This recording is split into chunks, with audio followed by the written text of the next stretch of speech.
Hi friends, నేను మీ lucky world. ముందుగా మీకు మీ కుటుంబ సభ్యులందరికీ తొలి ఏకాదశి శుభాకాంక్షలు. తొలి ఏకాదశి అంటే మనకందరికీ ఏం గుర్తొస్తుంది? పేలాల పిండి అయితే గుర్తొస్తుంది అనమాట. పేలాల పిండి చేసుకోవడం చాలా సింపుల్, ప్రాసెస్ కూడా చాలా ఈజీ.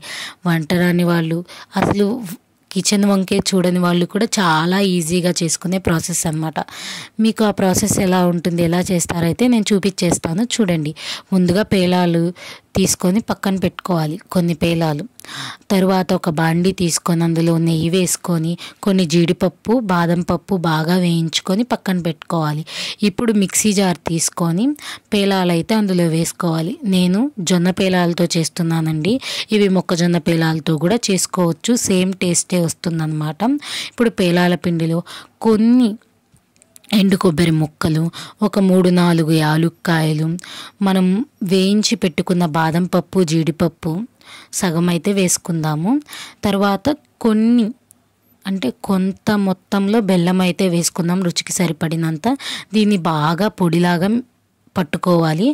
ఈ పొడిని అయితే చక్కగా ఒక ప్లేట్లో తీసుకొని మనం వేయించి పెట్టుకున్న బాదం పప్పు, జీడిపప్పు గార్నిష్ చేసుకుంటే ఎంతో రుచికరమైన పేలాల పిండి రెడీ.